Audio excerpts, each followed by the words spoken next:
ਵਾਲੇਕੁਮ। ਮੈਂ ਆ ਰਾਵਲ ਰਾਠ ਤੇ ਤੁਸੀਂ ਵੇਖ ਰਹੇ ਹੋ ਵੇਲੇ ਦੀ ਗੱਲ। ਸਭ ਤੋਂ ਪਹਿਲੇ ਤਾਂ ਮੈਂ ਉਹਨਾਂ ਦੋਸਤਾਂ ਨੂੰ ਬੇਨਤੀ ਕਰਾਂਗਾ ਜਿਨ੍ਹਾਂ ਹਾਲੇ ਤੱਕ ਮੇਰਾ ਚੈਨਲ ਸਬਸਕ੍ਰਾਈਬ ਨਹੀਂ ਕੀਤਾ, ਉਹ ਚੈਨਲ ਨੂੰ ਸਬਸਕ੍ਰਾਈਬ ਵੀ ਕਰ ਦੇਣ ਤੇ ਨਾਲ ਹੀ ਘੰਟੀ ਵੀ ਖੜਕਾ ਦੇਣ ਤਾਂ ਕਿ ਵੇਲੇ ਦੀ ਗੱਲ ਦਾ ਨੋਟੀਫਿਕੇਸ਼ਨ ਵੇਲੇ ਸਿਰ ਤੁਹਾਡੇ ਤੱਕ ਆਪਣੇ ਤੇ ਤੁਸੀਂ ਵੇਲੇ ਨਾਲ ਵੇਲੇ ਦੀ ਗੱਲ ਵੇਖ ਸਕੋ। ਪਾਕਿਸਤਾਨ ਦੀ ਇਸਟੈਬਲਿਸ਼ਮੈਂਟ ਉਸ ਬੁੱਲ ਵਾਂਗ ਮੈਦਾਨ ਵਿੱਚ ਅੱਖਾਂ ਨੂਟ ਕੇ ਨੱਚਦੀ ਫਿਰਦੀ ਏ ਜਿਹੜਾ ਪੁੱਤਰ ਕੇ ਕਦੀ ਤੇ ਤਮਾਸ਼ਾਈਆਂ ਤੇ ਚੜ ਜਾਂਦਾ ਹੈ ਤੇ ਕਦੇ ਕਦੇ ਉਹ ਕੰਧਾਂ ਟੱਪ ਕੇ ਸੜਕਾਂ ਤੇ ਭੱਜ ਵਗਦਾ ਹੈ। ਇਸ ਵੇਲੇ ਪਾਕਿਸਤਾਨੀ ਇਸਟੈਬਲਿਸ਼ਮੈਂਟ ਆਲਮੀ ਲੈਵਲ ਤੇ ਜੋ ਤਬਦੀਲੀਆਂ ਆ ਰਹੀਆਂ ਨੇ ਉਹਨਾਂ ਨੂੰ ਨੋਟ ਕਰਨ ਦੇ ਬਜਾਏ ਆਪਣੀ ਗੇਮ ਪਾਕਿਸਤਾਨ ਦੀਆਂ ਸਰਹੱਦਾਂ ਦੇ ਅੰਦਰ ਖੇਡਣ ਵਿੱਚ ਮਸਰੂਫ ਹੈ। ਜਸਟਿਸ ਕਾਜ਼ੀ ਫਾਇਜ਼ ਈਸਾ ਦੇ ਕੇਸ ਨੂੰ ਵੇਖਿਆ ਜਾਏ ਤੇ ਲੱਗਦਾ ਹੈ ਕਿ ਹਾਲੇ ਤੱਕ ਇਸਟੈਬਲਿਸ਼ਮੈਂਟ ਦਾ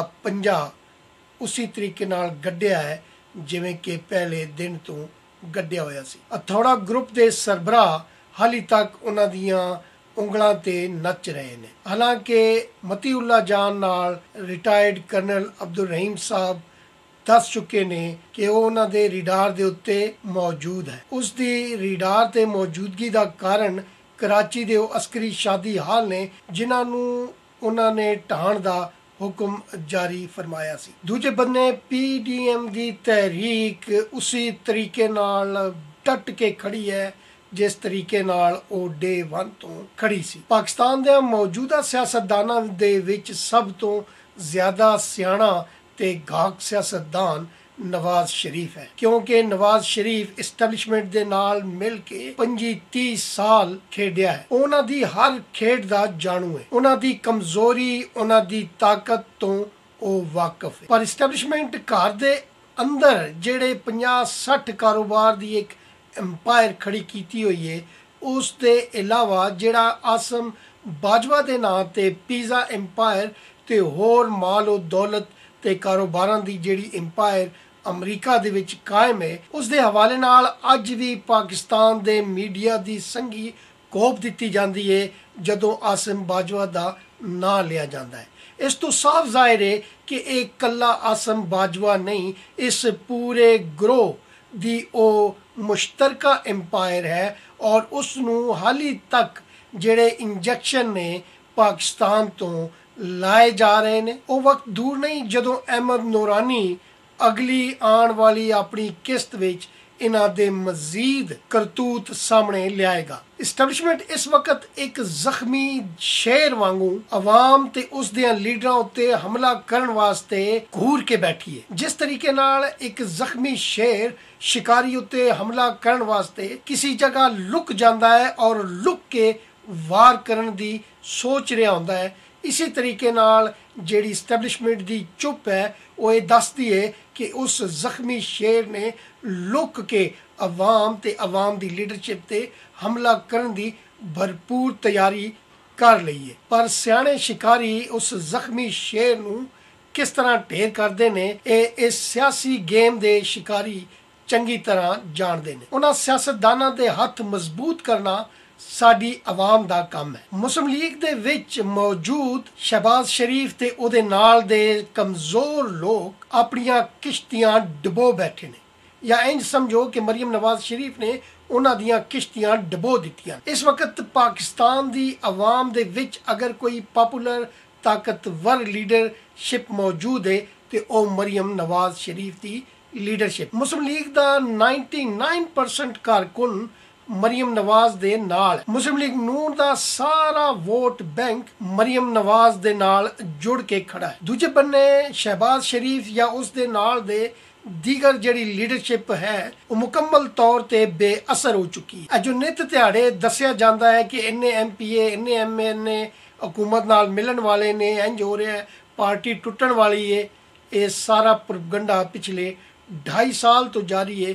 ਪਰ 2-3 ਬੰਦਿਆਂ ਤੋਂ ਇਲਾਵਾ ਕਿਸੇ ਖਾਤਰ ਖੁਆਹ ਗਿਣਤੀ ਨੇ ਹਾਲੇ ਤੱਕ ਸਾਹਮਣੇ ਆ ਕੇ ਹਕੂਮਤ ਦਾ ਸਾਥ ਦੇਣ ਦਾ ਐਲਾਨ ਨਹੀਂ ਕੀਤਾ। ਹਕੂਮਤ ਤੇ ਇਸਟੈਬਲਿਸ਼ਮੈਂਟ ਕਿਤਨੀ ਖੌਫਜ਼ਦਾ ਹੈ ਇਸ ਤੋਂ ਅੰਦਾਜ਼ਾ ਲਾਓ ਕਿ ਮੀਨਾਰੇ ਪਾਕਿਸਤਾਨ ਦੇ ਮੈਦਾਨ ਵਿੱਚ ਪਾਣੀ ਛੱਡਿਆ ਜਾ ਰਿਹਾ ਹੈ। ਮਾਜ਼ੀ ਵਿੱਚ ਜਿਹੜੇ ਡਿਕਟੇਟਰ ਸਨ ਉਹ ਇਸੇ ਤਰੀਕੇ ਨਾਲ ਅਵਾਮੀ ਲੀਡਰਾਂ ਦੇ ਜਲਸਿਆਂ ਵਿੱਚ ਪਾਣੀ ਔਰ ਸਭ ਤੱਕ ਛੋੜ ਦਿੰਦੇ ਸਨ ਤਾਂ ਕਿ ਆਵਾਮ ਉਹਨਾਂ ਜਲਸਿਆਂ ਦੇ ਵਿੱਚ ਸ਼ਰੀਕ ਨਾ ਹੋ ਸਕੇ। ਪਰ ਪਿਛਲੇ 2.5 ਸਾਲਾਂ ਦੇ ਵਿੱਚ ਆਵਾਮ ਦਾ ਜੋ ਹਸ਼ਰ ਹੋਇਆ ਹੈ, ਕੀ ਤੁਸੀਂ ਇਹੋ ਜਿਹੀ ਆਵਾਮ ਨੂੰ ਰੋਕ ਸਕੋਗੇ? ਜ਼ਰਾ ਇੱਕ ਛੋਟਾ ਜਿਹਾ ਟੁਕੜਾ ਮੈਂ ਤੁਹਾਡੇ ਨਾਲ ਸ਼ੇਅਰ ਕਰਦਾ ਹਾਂ ਕਿ ਆਵਾਮ ਦੇ ਉਹ ਬਜ਼ੁਰਗ ਲੋਕ ਕਿਸ ਤਰੀਕੇ ਨਾਲ ਹਕੂਮਤ ਨੂੰ ਕੋਸ ਰਹੇ ਨੇ। ਉਹਨਾਂ ਦੇ ਅਲਫਾਜ਼ ਉਹਨਾਂ ਦੀ ਜ਼ਬਾਨੀ ਸੁਣਦੇ ਹਾਂ। ਤੁਸੀਂ ਸਾਨੂੰ ਪਰੇਸ਼ਾਨ ਕੀਤਾ ਯਾ ਅੱਲਾਹ, ਤੁਹਾਡੇ ਸਾਰੇ ਬੱਚੇ ਰੁਲਾ ਕੇ ਮਰ ਜਾਣ ਯਾ ਅੱਲਾਹ। ਵੀ ਸਾਡੇ ਬੀਵੀ ਬੱਚੇ ਨੇ, ਉਹਨਾਂ ਦਾ ਰੋਜ਼ਗਾਰ ਹੈ, ਅਸੀਂ ਉਹਨਾਂ ਨੂੰ रोटी खुआ के हमारी 2 टाइम की रोटी को, हमारे बच्चों की 2 टाइम की रोटी को उन्होंने बंद कर दिया। हम अपने पेट पर पत्थर रख दिया। खुदा के लिए बहाल कर दे। ਅੱਜ ਜਿਹੜਾ PDM ਦਾ ਸਰਬਰਾਹੀ ਇਜਲਾਸ ਹੋਇਆ ਹੈ, ਇਸ ਇਜਲਾਸ ਤੋਂ ਪਹਿਲੇ ਹਕੂਮਤ ਤੇ ਹਕੂਮਤੀ ਵਜ਼ੀਰ ਮੀਡੀਆ ਤੇ ਆ ਕੇ ਜੁਗਾਦਰੀਆਂ ਵਾਂਗੂ ਉਹ ਡੁਗਡੁਗੀ ਵਜਾ ਕੇ ਆਵਾਮ ਨੂੰ ਗੁੰਮਰਾਹ ਕਰਦੇ ਰਹੇ ਕਿ ਭਾਵੇਂ ਸਾਰੇ ਇਸਤੀਫਾ ਦੇ ਦੇਣ ਪਰ ਪੀਪਲਜ਼ ਪਾਰਟੀ ਕਦੇ ਇਸਤੀਫਾ ਨਹੀਂ ਦੇਵੇਗੀ। ਖਾਸ ਕਰ ਉਹ ਹਕੂਮਤ ਸਿੰਧ ਨੂੰ ਕਦੇ ਵੀ ਤਹਿਲੀਲ ਨਹੀਂ ਕਰ ਸਕਦੀ ਜਾਂ ਉਸ ਤੋਂ ਇਸਤੀਫਾ ਨਹੀਂ ਦੇ ਸਕਦੀ।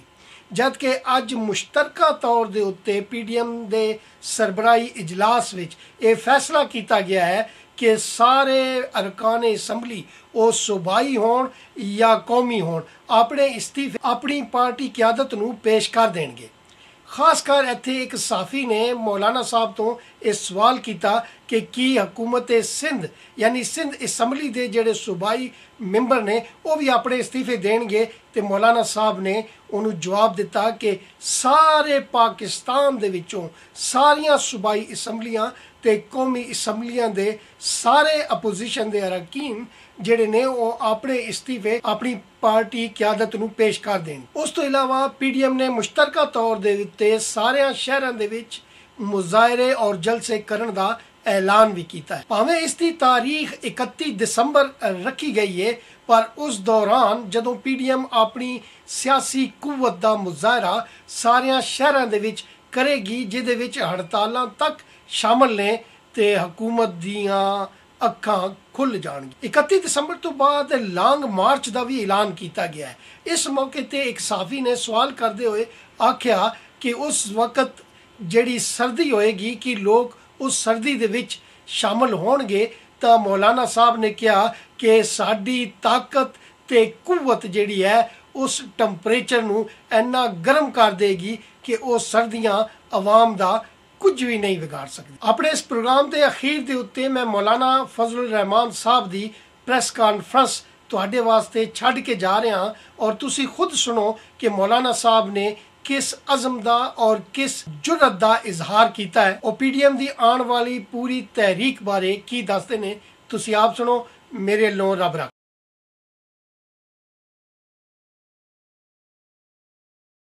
बुरा हशर कर दिया जाएगा।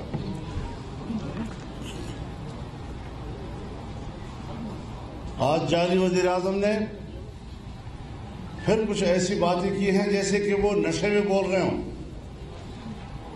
और हिज़्ब इख्तिलाफ को डायलॉग की दावत दे रहे हैं। डायलॉग की दावत नहीं, वो हमसे NRO मांग रहे हैं। हमने डायलॉग की उनकी इस दरख्वास्त को मुस्तरद कर दिया। वो इस काबिल नहीं है कि उनके साथ बातचीत की जाए। 31 दिसंबर तक तमाम पार्टियों के पार्लिमानी अरकान अपने इस्तीफे पार्टी कायदीन के पास जमा करा देंगे। कौमी और सूबाई असम्बली दोनों, तमाम मुल्क के। कल स्टीयरिंग कमेटी का इजलास होगा। उस इजलास में मुल्क के अंदर पहिया जाम हड़ताल, शटर डाउन और मुल्क के मुख्तलिफ डिवीजनल हेडक्वार्टर में जलसों और मुजाहरों का शेड्यूल तय किया जाएगा और साथ ही ये फैसला भी किया जाएगा कि इस्लामाबाद की तरफ لانگ مارچ کب کیا جائے اس کی تاریخ کا تعین بھی کیا جائے گا. یہ فیصلے آج ہوئے ہیں. ہمیں پتہ ہے کہ آپ حضرات نے اجلاس سے پہلے کس قسم کی خبریں چلائی ہیں، لیکن ان سب کی انشاءاللہ تردید ہو گئی اور آپ حضرات نے دیکھ لیا کہ کس اتفاق رائے کے ساتھ ہم اپنے معاملات کو آگے بڑھا رہے ہیں. ہم عوام کو کسی قیمت پر بھی مایوس نہیں ہونے دیں گے. جس جذبے کے ساتھ عوام نے پی ڈی ایم کے تمام جلسوں میں شرکت کی اور جس طرح عوام کا رسپانس بڑھ رہا ہے اور آگے کی طرف آ رہا ہے، اس پہ انشاءاللہ اضافہ ہوگا. لاہور کا جلسہ تاریخی ہوگا اور یہ حکومت کے لیے آخری کیل ثابت ہوگا.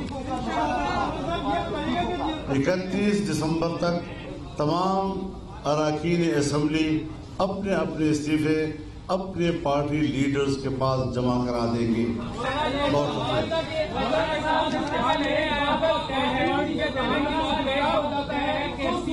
کیا اگر اس ساری صورتحال میں کسی پارٹی رہنما کو گرفتار کر لیا جاتا ہے تو اس صورت میں پی ڈی ایم نے کیا لایا عمل طے کیا ہے، اس حوالے سے وضاحت کر دیں. ہم نے سوچا بھی نہیں گرفتاری کیا چیز ہوتی ہے.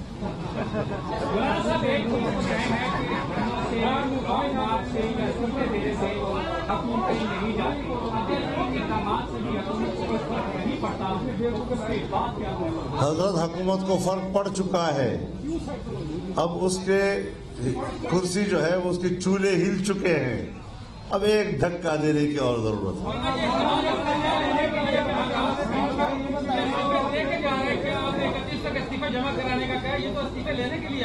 کیا یہ کسی پہ الفاظ ہے.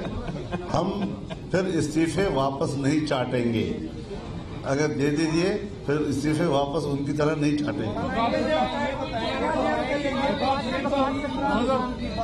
یہ تو ہوئی عمران خان کی بات سلیکٹڈ کی. سلیکٹرز کا کیا اسٹیٹس ہے؟ ان کے ساتھ آپ کے معاملات کیا ہیں؟ ان کے ساتھ عمران خان کے ساتھ وہ کھڑے ہیں، نیوٹرل ہو گئے ہیں؟ جب تک عمران خان کے ساتھ وہ ہیں تب تک آپ کیسے حکومت؟ وہ ان کے ساتھ کھڑے ہیں یا نہیں کھڑے؟ تحریک اس پورے سسٹم کے خلاف ہے، دھاندلی کے خلاف ہے.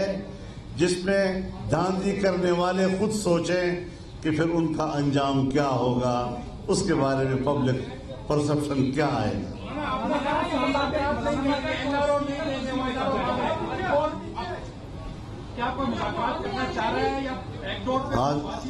آج بات کی ہے نا، بیان دیا ہے. کیا لیکن ہماری گرمی جو ہے ٹمپریچر ٹھیک کر دے گی انشاءاللہ.